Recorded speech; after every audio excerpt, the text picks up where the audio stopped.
नमस्कार दोस्तों, स्वागत है आपके अपने यूट्यूब चैनल संस्कृत अड्डा पर।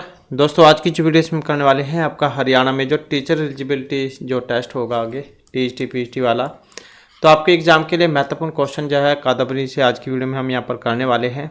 और जिसमें सबसे पहले हम जो इनके द्वारा रचित है मिर्ची बाणभट्ट, क्योंकि इनके द्वारा रचित है कादम्बरी, तो इनका जीवन परिचय करेंगे और उसके बाद में इसके जो महत्वपूर्ण क्वेश्चन आज की वीडियो में हमारे रहने वाले हैं।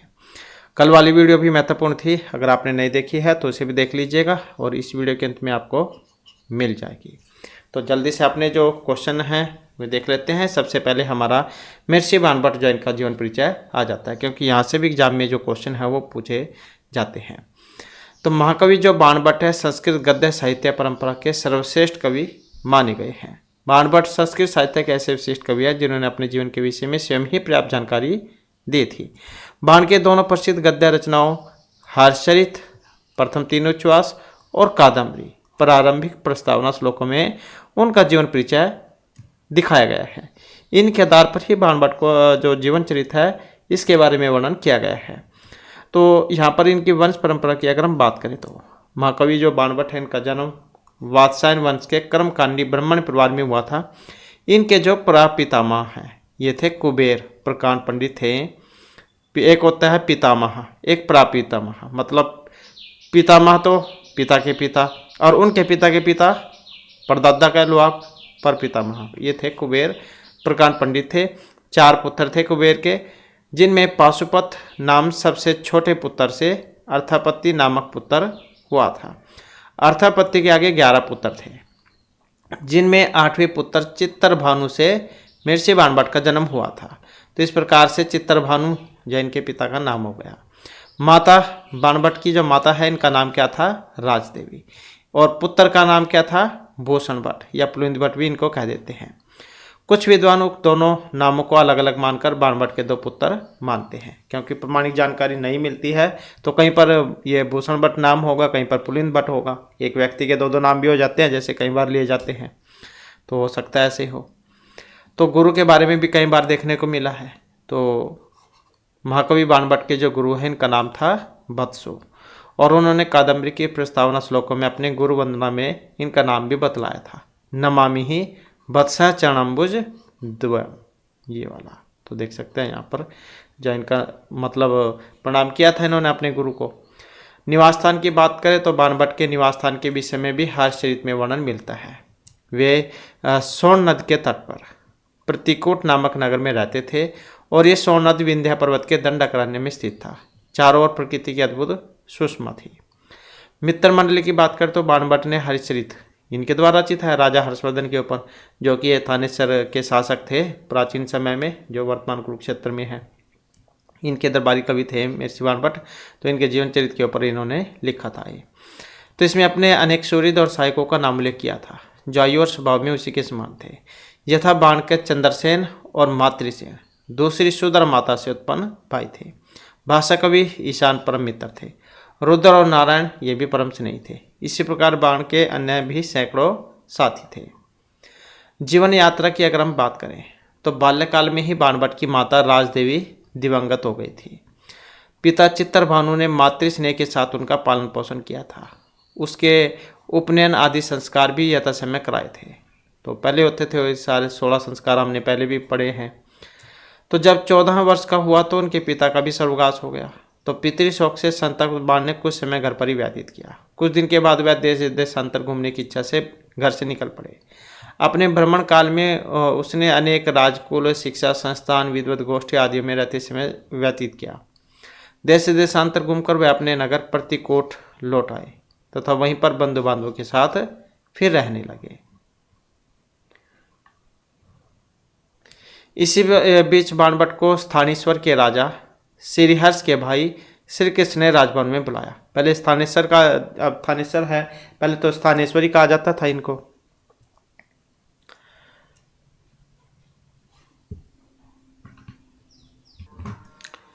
तो स्थानेश्वर के जो राजा थे श्रीहर्ष के भाई श्री कृष्ण ने इन्होंने राजभवन में बुलाया था, जहां बाणभट्ट ने अपने अद्वितीय प्रतिभा का परिचय दिया और श्रीहर्ष के द्वारा राजसम्मान को प्राप्त किया।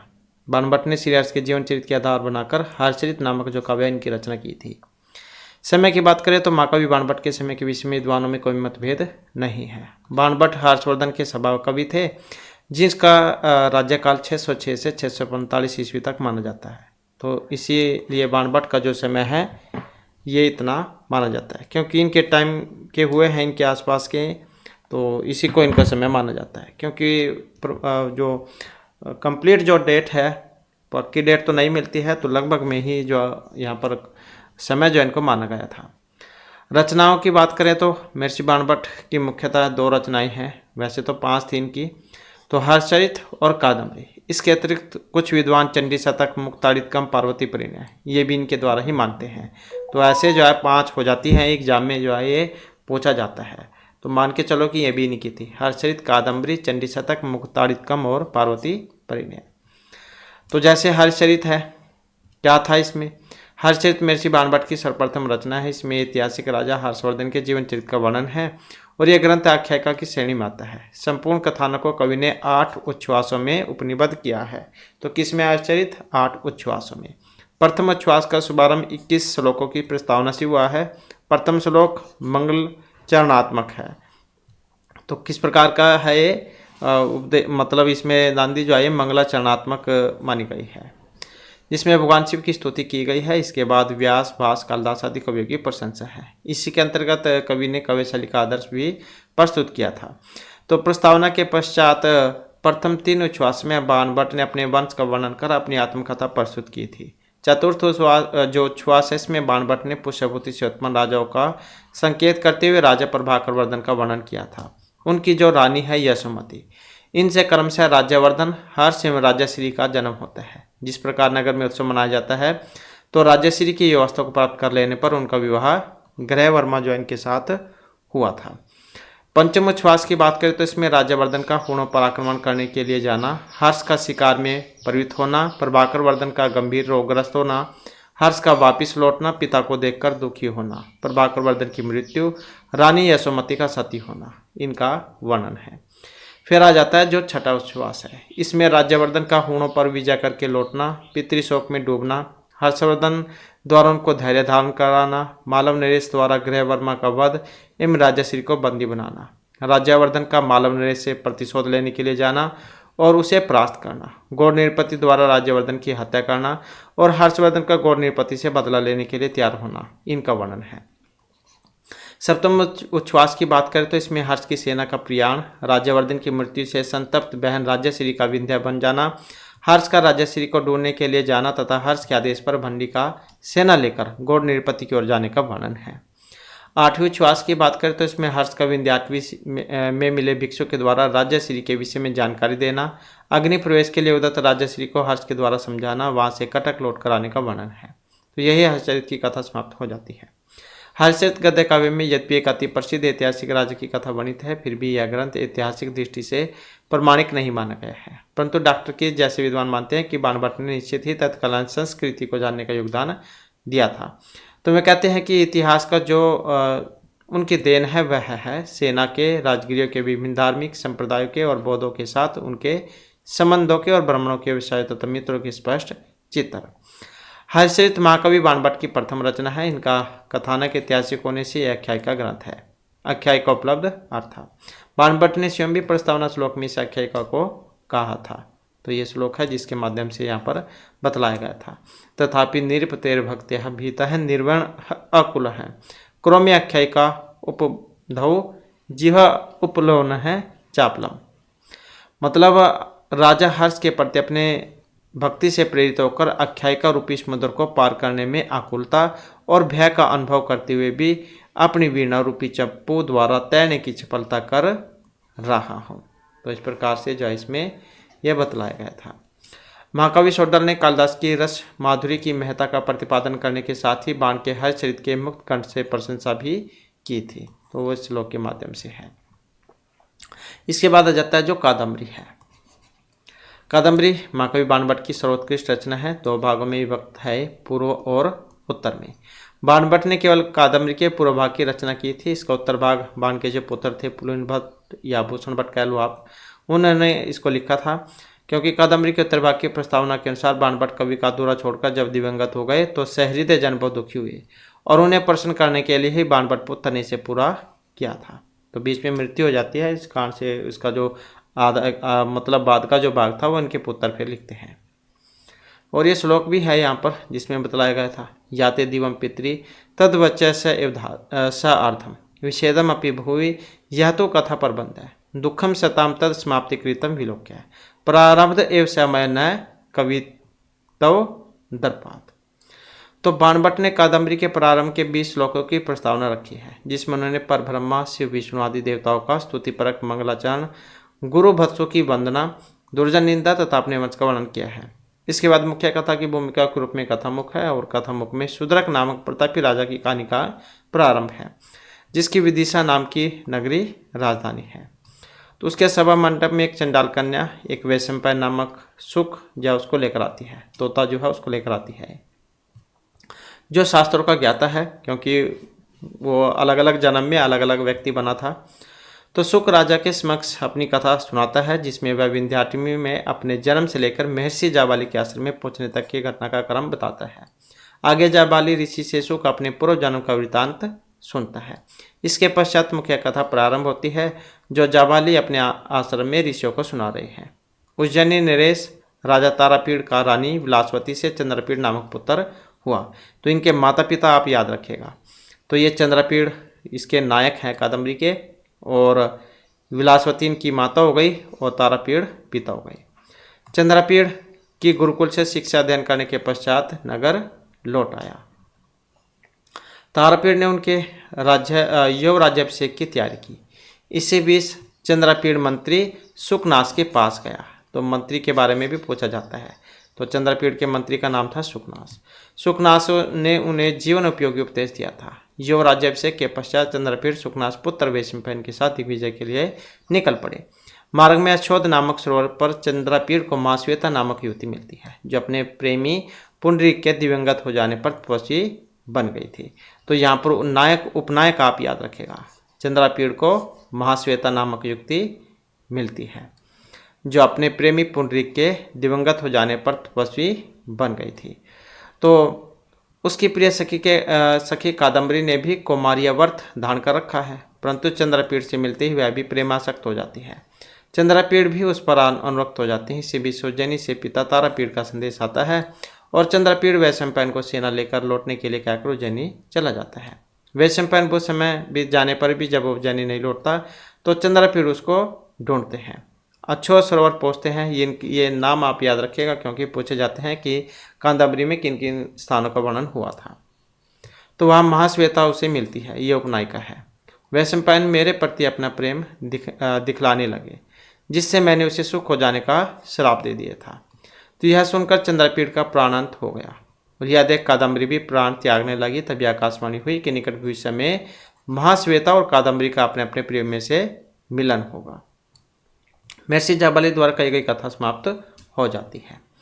इसके बाद फिर वैशंपायन सुख राजा शूद्रक से कहता है कि महर्षि जाबाली के मुख से अपने पूर्वजन्म की कथा सुनकर मेरे हृदय में महाश्वेता के प्रति प्रेम का स्मरण हुआ है, क्योंकि ये प्रेमिका थी इसके पहले जन्म में।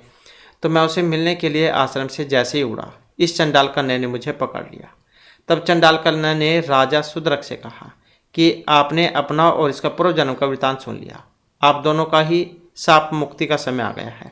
मैं इस वैशंपायन सुख पुंडरीक की माता लक्ष्मी हूँ, जो इसकी रक्षा के लिए ही चंडाल जाति में आई हूँ। ऐसा कहकर वह कन्या अंतर्धान हो जाती है।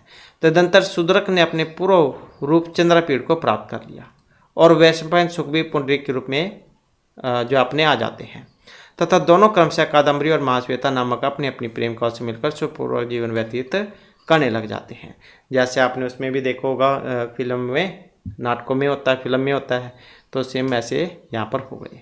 वे भी अपने अपने रूपों में आ गए, क्योंकि उनके श्राप जो था वो समाप्त हो गया।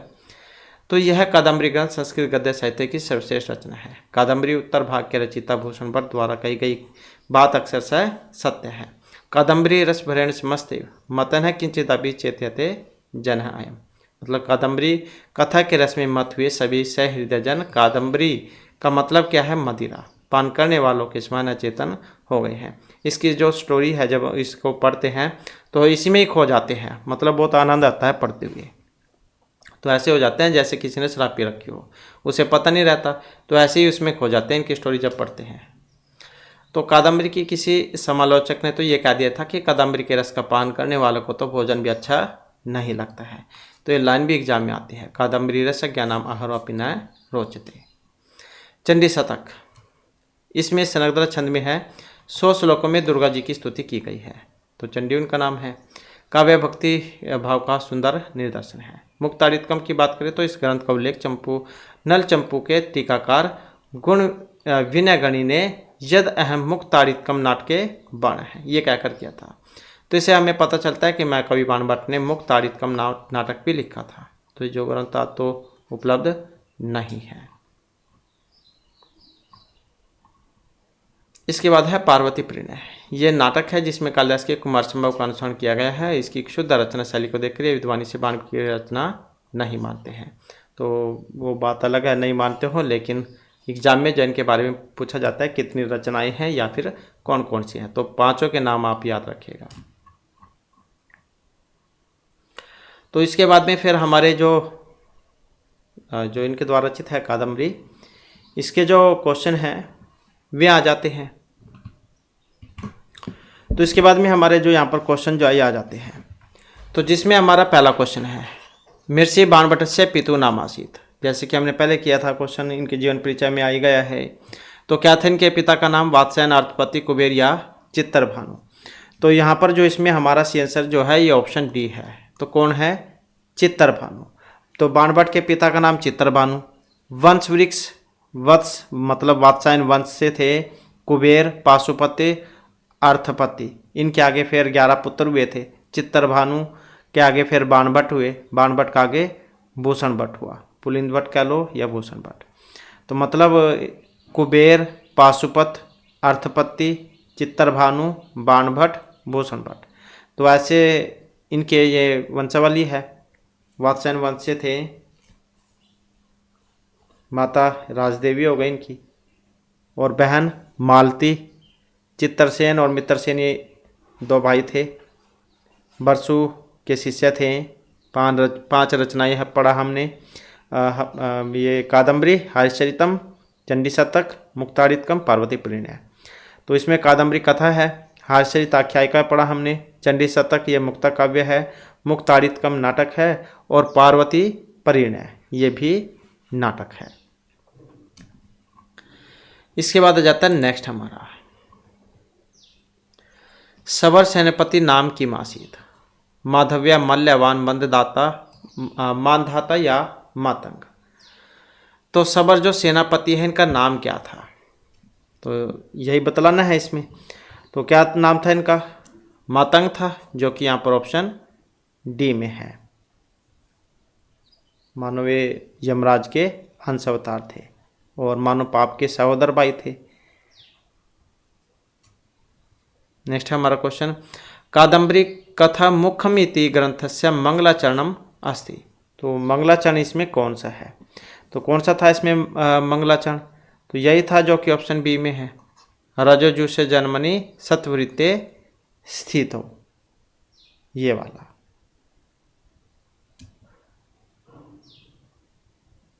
तो ये श्लोक है जिसके माध्यम से बतलाया गया है, रजोजु से जन्मनि सत्वृत्ते स्थितो प्रजानाम परले तमह स्पृशे अजाय सर्गः स्थिति नाश हेतवे त्रिमयाय त्रिगुणात्मने नम है। तो ये मंगलाचरण है इसका। तो इसमें त्रिगुण पर ब्रह्मा की वंदना की गई थी और नमस्कारात्मक मंगलाचरण हो गया इसमें। नेक्स्ट हमारा क्वेश्चन, अपरिणाम उपशमय दारुण है लक्ष्मी मद है इत्यम सुक्ति विद्यते। अभिज्ञान शकुंतले, उत्तरामचरित, कादम्बरी या नलचंपू काव्य। तो अपरिणाम उपशम दारुण लक्ष्मी मद है। तो इसके बारे में जो आपने यहाँ पर बतलाना है, तो ऑप्शन सी हो जाएगा। कादम्बरी का जो सुखनाश उपदेश है उसमें आई थी ये। तो इसमें मंत्री जो थे सुखनाश चंद्रपीठ के राज्याभिषेक के समय उपदेश देते हुए कहते हैं कि धन से उत्पन्न नशा ऐसा तीक्ष्ण होता है जो अंतिम वृद्धावस्था में भी शांत नहीं होता, अर्थात मरते दम तक भी नहीं उतरता है।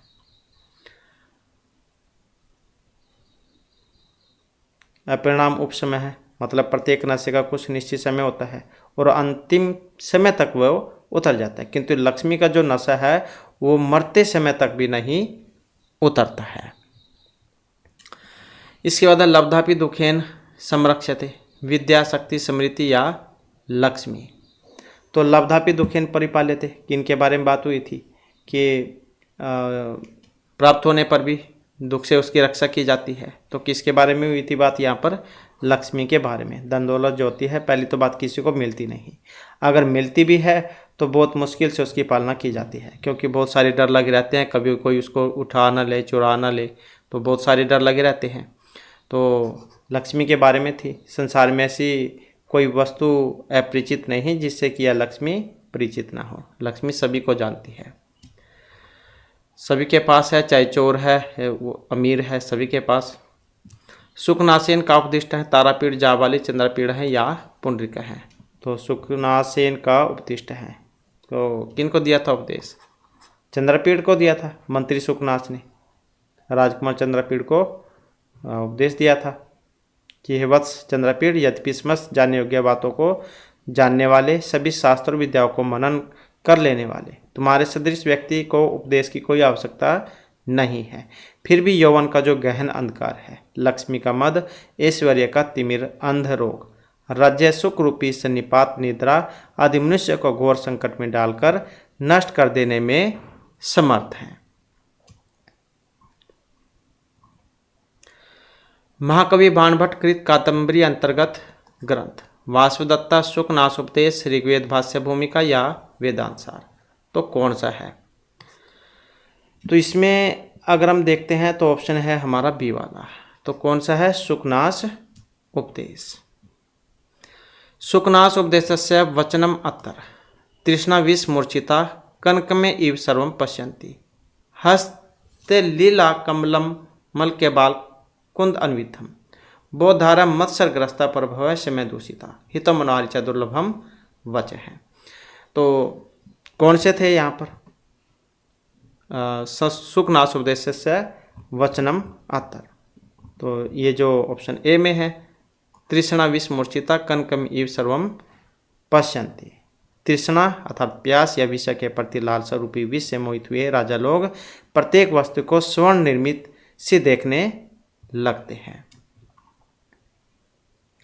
सुखनास यम उत्तिष्ठवान स उपदेश अनंतरम कुत्र जगाम, मातुरांतिकम सभवनम पितुरांतिकम या सव उपवनम। तो सुखनास यम उपदिष्टवान से उपदेश अनंतरम कुत्र जगाम, कहाँ पर गए थे वे? तो सभवनम, जो कि ऑप्शन सी में है, अपने भवन में ही गए थे। ये भी क्वेश्चन पहले जो एग्जाम में आया हुआ था। लक्ष्मी प्रति की मैं कथ्यत, तो लक्ष्मी के प्रति क्या कहा गया है? तो क्या कहा गया था? अब इसमें देखें तो जो कि ऑप्शन ए में है, सरस्वती परिगृहितम इव न अलिंगति, यही कहा गया था, तो जो कि ऑप्शन ए में है। तो क्या है इसमें कि सरस्वती द्वारा स्वीकृत व्यक्ति को लक्ष्मी ईर्ष्या के कारण आलिंगन नहीं करती है। तो ये जो सूक्ति है सुखनास उपदेश जो से ली गई है।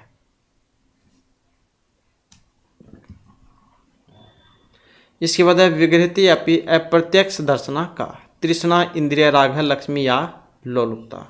तो विग्रहवती अपि अप्रत्यक्ष दर्शना का, जो कि यहाँ पर ऑप्शन बी में है, मतलब लक्ष्मी। अहंकाराद ज्वर मूर्छिता का भवती, राज प्रकृति राजमहिषी राजनीति ही राज कन्या। तो अहंकार दहा ज्वर मूर्छिता भवती, तो कौन है? जो कि यहाँ पर ऑप्शन ए में है, मतलब राज प्रकृति, क्योंकि राजा का स्वभाव अभिमान रूपी तीव्र ताप से उत्पन्न होने वाली मूर्छा के कारण अंधकार तुल्य बना हुआ एवं व्याकुल रहता है। इसके बाद है काम करीण है कदलिका का, लक्ष्मी ही माया तृष्णा या वासना। काम करीण है कदलिका, जो कि ऑप्शन ए में है, मतलब लक्ष्मी ही। कादम्बरीम अतिरिच्य बाणभट्टस्य द्वितीय गद्य काव्यम किम। तो कादम्बरी के अतिरिक्त जो महर्षि बाणभट्ट का दूसरा गद्य काव्य है वो इनमें कौन सा है? तो कौन सा था यहाँ पर? यही था हर्षचरितम, जो कि ऑप्शन सी में है। 8 उच्छ्वासों में था ये। यौन आरंभे प्रायः शास्त्र जल प्रक्षालन निर्मलापि कलुषमय उपयाति बुद्धि ही इति केन उपदिष्टम। तो ये चंद्रपीठ, तारापीठ, महाश्वेता, ये सुकनास, किन्होंने कही थी बात ये? तो जो कि ऑप्शन डी में है, मतलब सुकनास ने कही थी। जब इनका राज्याभिषेक करते हैं चंद्रपीठ का, उस समय कही गई थी बात ये। तो चंद्रपीठ के राज्याभिषेक के अवसर पर तारापीठ का जो मंत्री था सुकनास, वो चंद्रपीठ को उपदेश देते हैं कि युवा अवस्था के आरंभ में शास्त्र जल के प्रक्षालन के पश्चात भी बुद्धि कलुषता को प्राप्त करती है। जिस प्रकार जल के कारण कसैले पदार्थ मीठा स्वाद देते हैं, उसी प्रकार से युवा अवस्था के कारण विषय में नुक्ति मधुर प्रतीत होती है। इसके बाद है कादम्बरी कथायाम पुंडरीकस्य अनुराग है कम प्रति आसीत। कादम्बरी, महाश्वेता, वासुदत्ता या तापसी। तो कादम्बरी कथा में पुंडरीक का जो अनुराग था वो इनमें से किन के प्रति था? तो किन के प्रति था ये? तो यही बतलाना है इसमें। अब इसमें अगर हम देखें तो यहाँ पर हमारा सी आंसर जो है कौन सा रहेगा? ये वाला। तो जैसे चंद्रपीठ की नायिका, चंद्रपीठ तो नायक हो गए और कादम्बरी उसकी मतलब नायिका है, ऐसे पुंडरीक नायक और महाश्वेता इसकी उपनायिका है। तो जैसे फिल्मों में देखोगे आपने दो दो नायक और उनकी नायिकाएं होती हैं, तो ऐसे यहाँ पर है। कादम्बर्याः कथा प्रेरिता वर्तते। सुमनोत्रया बृहत कथा भैमरथ्या या वासुदत्या। तो कादम्बरी की जो कथा है वो किससे प्रेरित है? तो बृहत कथा इसी से थी। किसकी है बृहत कथा? गुणाढ्य जो कवि हुए हैं इनकी है, गुणाढ्य की बृहत कथा। चंद्रपीठ और पुंडरीक जो है इनके 3 जन्मों की कथा है इसमें। वाणी बाणा बभूव इति भाणकम वर्तते, वेरी वेरी इंपॉर्टेंट है। तो ये महर्षि बाणभट्ट के बारे में बात कही थी। तो किन्होंने कही थी? ये 3-4 बातें हैं जो यहाँ पर कही गई है कवियों के द्वारा। तो पहली बात जो थी यहाँ पर वाणी बाणो बभूव इति, तो ये तो बात कही थी गोवर्धनाचार्य ने। तो ये आप याद रखिएगा, वाणी बाणो बभूव। और हर्षवर्धन के लिए कौन सी कही गई थी बात? राजा हर्षवर्धन, तो उनके लिए कही गई थी वश्यवाणी कवि चक्रवर्ती, ये वाली। और जो चंद्रदेव है उन्होंने बाणभट्ट के लिए क्या कौन सी बात कही थी? बाणः तु पंच आनन है, ये वाली बात कही थी। और एक और कही थी कविता कानन केसरी वाली। और जयदेव ने कही थी पंच बाण तु बाण है। यहाँ पर बोला जाते हैं इसमें वाणी बाणो बभूव, ये तो गोवर्धनाचार्य की थी। और जयदेव ने कही थी पंच बाण तु बाण है। और एक और कही थी कविता कामिनी कौतुक। धर्मदास ने क्या कहा था महर्षि बाणभट्ट के बारे में? वाणी बाणस्य मधुर शीलस्य। बलदेव उपाध्याय ने क्या कहा था? गद्य सम्राट। समालोचक ने क्या कही थी महर्षि बाणभट्ट के बारे में? बाणोच्चिष्टम जगत सर्वम। और आलोचक ने क्या कहा था? तुरंग बाण। ये सारी उपाधियां जो है अलग अलग जो कवि हुए हैं वक्ता उन्होंने दी थी। इसके बाद है पंपा सरसह कस्मिन तीरे स्थित जीर्ण सालमली वृक्ष है। अब हमने आपको बतलाया था कि यहाँ पर एग्जाम में जय स्थानों के बारे में भी पूछा जाता है। पंपा सरोवर, जाबाली मुनि आश्रम, अछो सरोवर, तो ये इनको आप याद रखिएगा। तो जो पंपा सरोवर है कस्मिन तीर स्थित जीर्ण सालमली वृक्ष है, कौन सी साइड में था, कौन सी दिशा में था? तो दिशा कौन सी थी इसमें? पश्चिम की, जो कि ऑप्शन बी में है। मतलब उसी कमल सरोवर के पश्चिमी तट पर श्री राम के बाण प्रहार से जर्जर हुए ताल वृक्षों के समीप एक भारी भरकम पुरातन सगर मतलब सालमली का पेड़ था, जो दिग्गजों के शुंड दंडों का अनुकरण करने वाले पुराने अजगर द्वारा निरंतर मूल भाग को लपेट रहने के कारण बंधे हुए विशाल थाली से युक्त प्रतीत होता था। तो इसमें विंध्याटवी का इसमें वर्णन भी आ जाता है कई बार। तो इसमें सुख वर्णन है, चंडाल कन्या का वर्णन है, विंध्याटवी वर्णन है, सबरसेन का वर्णन है, सालमली वृक्ष है, जाबाली आश्रम है, उज्जैनी का वर्णन भी है, इसमें तारापीठ है, इंद्रायुध भी है, अछो सरोवर है, महाश्वेता है, कादम्बरी है। तो इन सारों का वर्णन हुआ है इसमें। इसके बाद उत्तर श्याम दिशि देवतात्मा हिमालय नाम नगाधिराज है। इत्यत्र किम छंद है। तो छंद कौन सा था इसमें, तो इसमें जो छंद था ये वाला उपजाति छंद का प्रयोग हुआ है। इसमें उपजाति जो छंद होता है वो इंद्रवज्रा और उपेंद्र वज्रा इन दोनों को मिलाकर बनता है। तो उपजाति के भी प्रत्येक पद में 11 ही बाण होते हैं, जैसे इंद्रवज्र और उपेंद्र वज्र में होते हैं 11-11, तो सेम ऐसे ही है। तो अनंतर उदीरितम लक्ष्म भाजौ पादौ यदि उपजाति तः, इस प्रकार का लक्षण है इसका उपजाति का। ये महाश्वेताया जन्म अप्रसाम कस्मिन कुले अभवत, अग्नि पवन अमृत या सोम कुले। तो जो महाश्वेता थी, जो इनका जन्म जो हुआ था कौन से कुल में हुआ था, तो ये हुआ था सोम कुले। कादम्बरिया महाश्वेता परिचारिका अस्ति, कौन थी इनकी परिचारिका कादम्बरी में महाश्वेता की, तो यही थी जो कि ऑप्शन बी में है, मतलब तरलिका। सबर सेनापति आसीत वैशंपायन मातंग सुकनास या शूद्रक। तो सबर सेनापति कौन थे, तो सबर शूद्रक के सेनापति थे, ये जो ऑप्शन डी में है। और शूद्रक विदिशा के राजा थे और वैशंपायन सुक थे, सुकनास मंत्री थे और मातंग ऋषि थे। तो सारे के सारों का उल्लेख हुआ इसमें। इसके बाद है लक्ष्मी साधु भाव की क्या है प्रस्तावना, राजीवा कदलिका या वध्यशाला। तो लक्ष्मी साधु भाव की क्या है, तो क्या है, यही है वध्यशाला, ऑप्शन डी में जो है। मतलब सुखनाथ उपदेश के अनुसार लक्ष्मी जो है वो साधु स्वभाव वालों के लिए वध्यशाला है। इसके बाद है स्वस्य एव विनस्य फलम अनेन भूयते इति उच्यते, जाबाली सुखनाथ हरित या अगस्त्य। तो किन के है यहाँ पर ये कथन, तो ये कथन था जाबाली का, जो कि ऑप्शन ए में है। तो महर्षि जाबाली का था ये। वैशंपायन जो थे उनकी मानसिक स्थिति को सामने रखकर ये बात कही गई थी। बाणभट्ट हैं वात्स्यन वंश उत्पन्न है इति उल्लेख विद्यते, कादम्बरी हर्षचरित चंडी शतक या देवी शतक मध्य। तो बाणभट्ट वात्स्यन वंश उत्पन्न है, तो ऑप्शन सी मतलब हर्षचरित मध्य। चंद्रपीड़ द्वितीय जन्मनि भवति, चंद्रपीड़ जो थे वो दूसरे जन्म में क्या थे, तो शूद्रक थे, जो कि ऑप्शन सी में है। तो चंद्रपीड़ द्वितीय जन्म में शूद्रक थे और इनका जो जन्म है चंद्रमा चंद्रपीड़ और शूद्रक ऐसे हुआ था। पहले चंद्रमा थे, उसके बाद फिर चंद्रपीड़ बने, उसके बाद शूद्रक।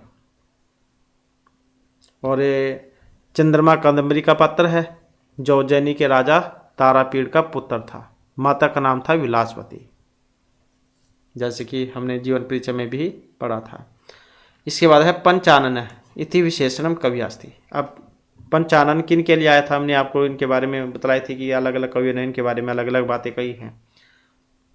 बाणेतु पंचानन है ये कही थी, जो कि ऑप्शन बी में है। तो महर्षि बाणभट्ट के लिए कही गई थी। और किन उन्होंने कही थी, तो जयदेव जो है जो हुए हैं उन्होंने कही थी बाणभट्ट की प्रशंसा में, बाणेतु पंचानन है। नेक्स्ट है यस्य च परलोकाद्भयम मकर ध्वजे चाप ध्वनि भूत, गद्यांश स्वयं कोता उद्धृत है। तो ये कहाँ से लिया गया है, तो कहाँ से था, ये कादम्बरी कथामुख में से था, जो कि ऑप्शन बी जो है इसमें आया है। इसके बाद कादम्बरी कथामुखस्य चंडाल कन्या वर्णने सर्वाधिक सौंदर्य कस्य अलंकारस्य परिलक्ष्यते। तो कादम्बरी कथामुख में चंडाल कन्या का वर्णन सबसे अधिक सौंदर्य किस अलंकार का है, तो कौन से का था सबसे अधिक, इसी का था श्लेष अनुप्राणित उत्प्रेक्षा का। सुकनास उपदेश से कम अप्रिय ग्रंथ कारण योजित है, चंद्रपीड़ पुंडरीक तारापीड़ या वैशंपायन। तो यहाँ पर अगर हम देखें तो ऑप्शन ए है हमारा, मतलब चंद्रपीड़ थे इसमें। तो सुकनास उपदेश चंद्रपीड़ को विपरीत करके बाणभट्ट ने योजित किया है। सुकनास उपदेश शिक्षास्ति ब्रह्मचर्य राजनीति संन्यास या युद्ध नीति। तो इसमें शिक्षा थी, उपदेश दिया था तो राजनीति के बारे में, जो कि ऑप्शन सी में है।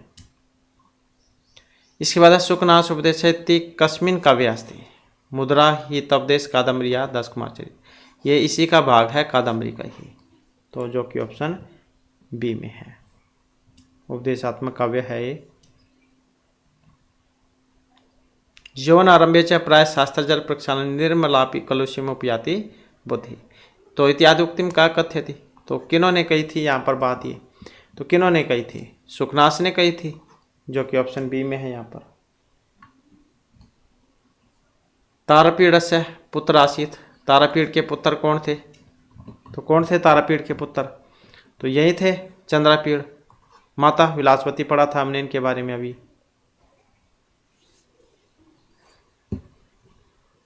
और किस इन्होंने उपदेश दिया था? वैशंपायन ने दिया था उपदेश इनको। सुखनासियन का उपदिष्ट है। तो किन्होंने दिया था? सुखनास। मतलब सुखनास ने किनको दिया था उपदेश? चंद्रपीड़ को, जो कि यहाँ पर ऑप्शन ए में है। अब एग्जाम में जो आपको अलग अलग तरीके से क्वेश्चन जवाब देखने को मिल सकते हैं। कादम्बरी कस्य हस्तात रुद्राक्षमाला परिभ्रष्टा। तो जो कि यहाँ पर ऑप्शन सी में है, मतलब पुंडरीक के हाथ से इन से टूट गई थी माला। पुंडरीक के हाथ से रुद्रमाला नष्ट हो गई है। बाणभट्टस्य गद्य रीति अस्ति। महर्षि Banabhatta very very important question है। तो कौन सी जो रीति है उसके लिए जान जाता है इन्हें? तो पंचाली रीति के लिए जान जाता है। वेरी वेरी इंपॉर्टेंट क्वेश्चन है। शब्दार्थियों से मैं गुम्फा पंचाली रीति इष्यते, ये लक्षण है इसका। और शिव उपासक थे महर्षि बाणभट्ट।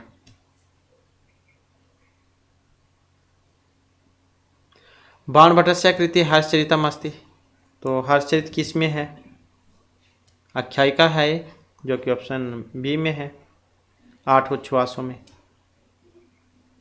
राजा हर्षवर्धन के बारे में वर्णन है इसमें, उनके जीवन के बारे में। कादम्बरी कथा मुख्य वर्णनम न अस्ति। चंद्रपीड़ अगस्त्य जबालिया शूद्रक। अब एक का वर्णन नहीं हुआ था, जैसे कि हमने बतलाया था इसमें।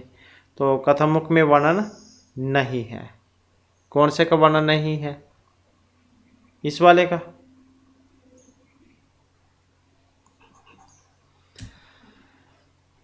इसके बाद है सतन युगम अस्तु सुनातम समीपतरवर्तिम हृदय शोकाग्नि चरती विमुक्त आरम वर्तम ये भवता है रिपुस्त्रियाम आर्य एम केन प्रोक्ता कादम्बरियाम। तो किन्होंने कही थी बात यहाँ पर ये? तो जो कि ऑप्शन डी में है, मतलब वैशंपायन जो सुख है उनके द्वारा। नेक्स्ट हमारा क्वेश्चन आती गहनम तम है यौवन पर भुवम सुक्ति का संबंध है। अब ये सुक्ति आई थी, तो इस सुक्ति का संबंध बतलाना है। तो कि युवावस्था में उत्पन्न होने वाला अज्ञान रूप अंधकार अत्यंत दुर्दमनीय होता है। तो ये थी सुखनास उपदेश की। वत्स्यवाणी चक्रवर्ती ये उपाधि दी थी वत्स्यवाणी चक्रवर्ती की। किन्होंने दी थी? महर्षि बाणभट्ट के लिए आई थी। तो किन्होंने कही थी बात? ये हर्षवर्धन ने, उन्होंने दी थी उपाधि है वत्स्यवाणी चक्रवर्ती हर्षवर्धन ने।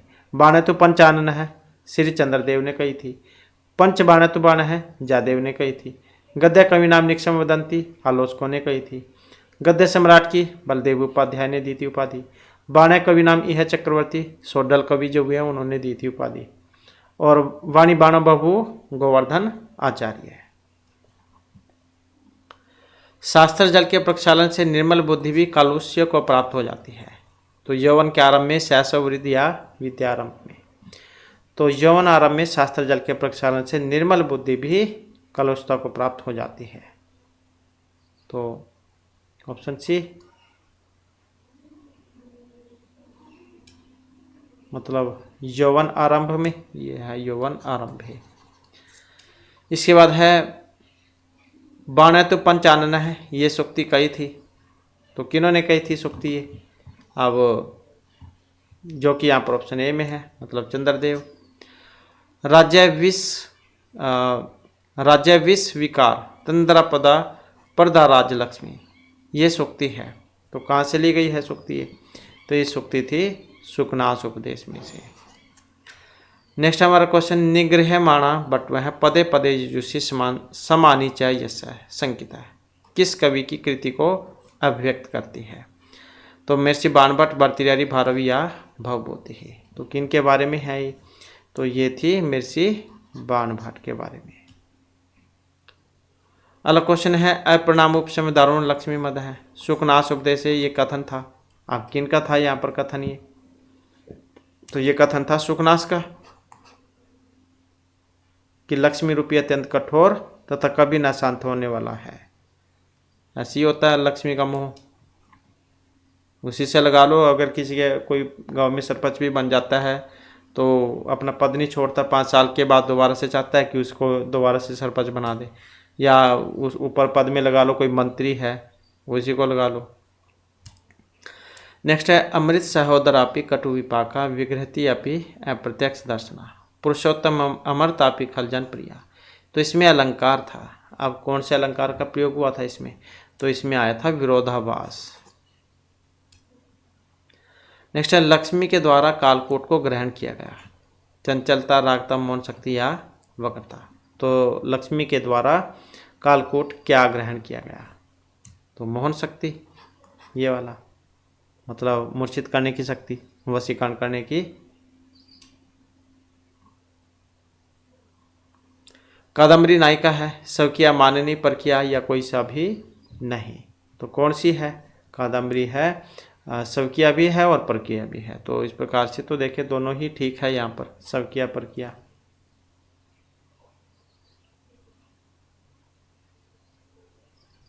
और ये चंद्रपीठ थे इसके नायक, तो वो धीरोदात्त प्रवृत्ति के थे, क्योंकि कादम्बरी विवाह से पूर्व परकीय मुग्धा नायिका है, लेकिन विवाह के पश्चात उत्तरार्ध में तो वह स्वकीय मध्य नायिका थी। तो मतलब तो दोनों ही ठीक है इसमें। अप्रणाम उपशम दारुण मद है, तो किसके बारे में बात थी यहाँ पर? लक्ष्मी के बारे में, क्योंकि लक्ष्मी का मोह ही ऐसा है। धन संपत्ति का जो भयंकर मद है वो अंतिम अवस्था में भी शांत नहीं होता है। इसके बाद है अपगत मले ही मनसी विशंति सुखेन गुणः। तो इसमें क्या आएगा? नैज योग यौवन उपदेश। तो उपदेश आएगा इसमें, जो कि ऑप्शन डी में है। मतलब सुखनाथ चंद्रपीठ को उपदेश देते हुए कहते हैं कि उपदेश के गुण निर्मल अंतःकरण में उसी तरह अनायास प्रवेश करते हैं जैसे कि स्फटिक मणि में सूर्य की किरणें प्रवेश करती हैं। मतलब जो साफ किसी का मन होगा तो बातें तो वही समझेगा, जिसके पहले ही मन में बहुत ज़्यादा मैल भरी हुई हो वो दूसरों की बातें कैसे सुनेगा। कादम्बरी ग्रंथस्य स्वरूपम अस्ति। गद्य, पद्य, खंड काव्य क्या है? तो हमने मेघदूत के क्वेश्चन किए थे, तो खंड का क्या था? खंड काव्य था मेघदूत। तो इसी प्रकार से कादम्बरी है। कादम्बरी क्या है? तो ये गद्य है, जो कि ऑप्शन ए में है। पूर्वार्ध उत्तरार्ध 2 भागों में बटी हुई है ये। कादम्बरी ग्रंथस्य कर्ता किनके द्वारा रचित है? तो महर्षि बाणभट्ट के द्वारा। अब कादम्बरी ग्रंथ नामक गुरुम नमति ग्रंथकार है। महत्वपूर्ण क्वेश्चन है, हमने इनके गुरु के बारे में बताया था कि एग्जाम में गुरु के बारे में भी पूछा जाता है। तो क्या नाम था इनके गुरु का? भरवु या वत्सु, जो कि ऑप्शन डी में है। इसके बाद है आशी देश नरपति सिर है संभ्याचित शासन है यत्तर आदिति अत्तर कर्तु होगा। तो इसमें देखें तो यहाँ पर किनके बारे में है? बाणभट्ट, शूद्रक, गणेश या तारापीड़। तो यहाँ पर अगर हम देखते हैं तो ऑप्शन सी है हमारा, मतलब जो महर्षि शूद्रक हैं उनके बारे में है कि ऐसे भूपतियों द्वारा जिनका आदेश शिरोधार्य होता था ऐसा वह राजा शूद्रक था। नेक्स्ट क्वेश्चन है कादम्बर्याम सुखनाश किम उपदिष्टि। रामचंद्रपीठ, श्री कृष्ण या किसी को भी नहीं। तो किन के उपदेश दिया था इन्होंने? चंद्रपीठ को ही दिया था, मंत्री सुखनाश ने। तारापीड़ से मंत्री का, तारापीड़ चंद्रपीठ के पिता। तो मंत्री कौन थे? क्योंकि एग्जाम में क्वेश्चन पूछने के बहुत सारे तरीके हैं, तो ये थे सुखनाश। और पत्नी का क्या नाम था इनकी? विलासवती या चंद्रपीठ की माता, बात एक ही है। कादम्बरी कथा काव्य से नायक है, तो नायक कौन है इसमें? तो यही है नायक, तो चंद्रपीठ। उपनायक में पुंडरीक हो जाएंगे, तो नायक पूछा गया है इसमें। उपनायक के बारे में भी क्वेश्चन जो एग्जाम में कई बार देखने को मिला है। इसके बाद सुखनाश उपदेश अनुसार लक्ष्मी ही सरस्वती परिगृहीतम जन्म कस्मात् न आलिंगति। ईर्ष्या के कारण, जो कि ऑप्शन ए में है। मतलब लक्ष्मी जो है विद्वान का ईर्ष्या के कारण आलिंगन नहीं करती है। तो कादम्बरी कथा अनुसार सुख पूर्व जन्म नहीं आसीत। कादम्बरी की जो कथा थी उसके अनुसार जो तोता था सुख, वो पहले जन्म में क्या था, तो वैशंपायन था, जो कि ऑप्शन यहाँ पर ए में है। तो पहले जन्म में पुंडरीक, दूसरे जन्म में वैशंपायन और तीसरे जन्म में वैशंपायन सुख नाम से उन्होंने जन्म लिया था।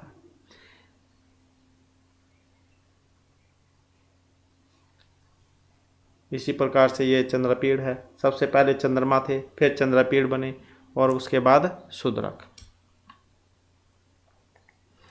जाबाली आश्रम वर्णन विद्यते। 10 कुमार चरिते, वासुदत्तयाम, शिवराज विजय या फिर कादम्बरी।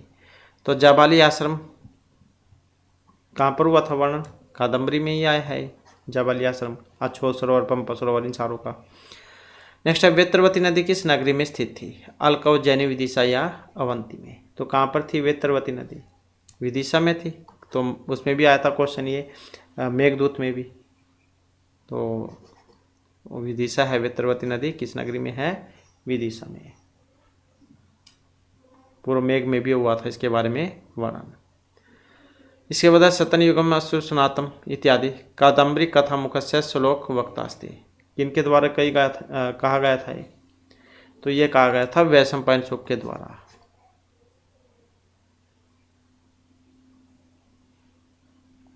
और आर्य छंद में था ये, दाहिना पैर उठाकर इनकी सभा में कहा गया था ये। राजा शूद्रक के सम्मान में आर्य छंद में और दाहिना पैर उठाकर उनकी सभा में कहा गया था। इसके बाद है क्वेश्चन हमारा महर्षि बाणभट्ट गद्य रीति। महत्वपूर्ण क्वेश्चन है। तो जैसे कि पहले भी क्वेश्चन आया था, हमने आपको बतलाया था, तो पंचाली रीति के लिए जाना जाता है।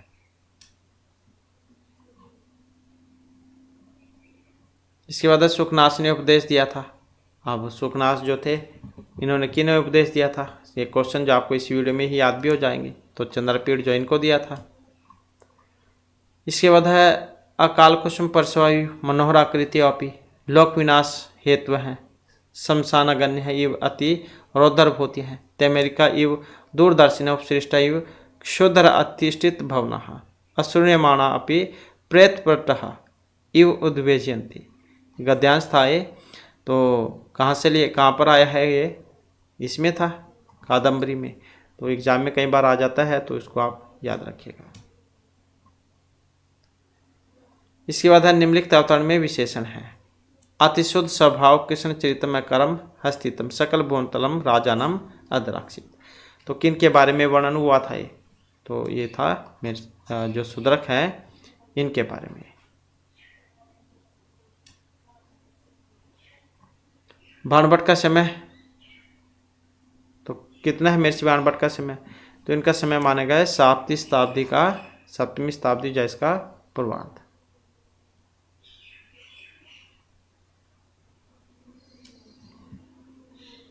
कादम्बरी की कथा कल्पना प्रसूत है, पूर्णतः कल्पनाजन्य है, ऐतिहासिक या आत्मकथा है। किस प्रकार की कथा है?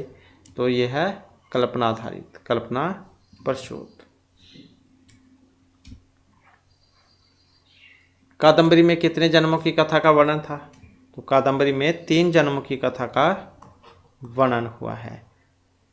चंद्रपीड़ अपने पहले जन्म में चंद्रमा, दूसरे वाले में चंद्रपीड़ और तीसरे में शूद्रक थे। ऐसे ही पुंडरीक पहले जन्म में पुंडरीक, दूसरे वाले में वैशंपायन और तीसरे में वैशंपायन सुख के नाम से हुए हैं। इसके बाद ऐश्वर्यति में अंधतम, ये ग्रंथ सुखनाश उपदेश, पंचतंत्र, नीति शतक या मेघदूत किसका है? तो किसका था ये? जो कि ऑप्शन ए में है, मतलब सुखनाश उपदेश। इसके बाद है पार्वती प्रेरणा, किन की रचना है? तो जैसे कि हमने आप पहले भी बतलाया था, महर्षि बाणभट्ट जो है इनके द्वारा रचित है 5 रचनाएं। तो उसी में था ये पार्वती प्रेरणा। शूद्रक यहाँ पर अवतार थे। अब किन के अवतार थे शूद्रक? पुंडरीक, वैशंपायन, पृथ्वी या चंद्रपीड़। तो शूद्रक अवतार थे, किन के थे? चंद्रपीड़ के। चंद्रमा चंद्रापीड़ शूद्रक, ऐसा था इनका जन्म। हारित पुत्र थे मिर्ष्य, अगस्त्य, श्वेतकेतु, जाबाली या विश्वामित्र के। तो हारित किन के पुत्र थे? तो जाबाली के थे, जो कि ऑप्शन बी में है। अब इंद्रायुध का अवतार था, तो इंद्रायुध के अवतार कौन थे? चंद्रमा, पुंडरीक, कपिंजल या वैशंपायन। तो कौन थे? यही थे ऑप्शन बी वाले, कपिंजल। इंद्रायुध जय कपिंजल के अवतार थे। ये इंद्रायुध कौन है? ये घोड़े का नाम था।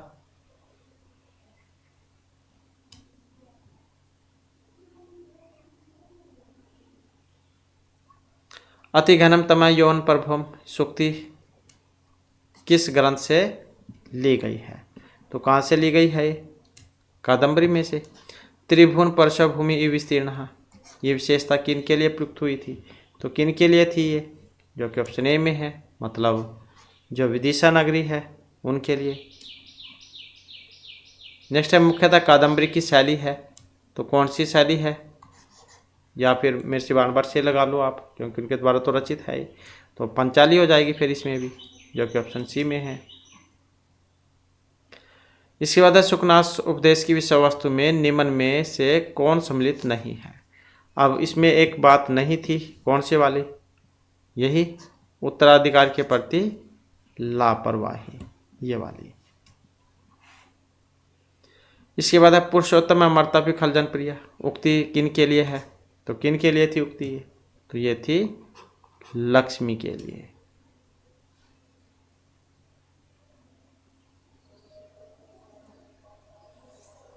कादम्बरी किस विधा की रचना है?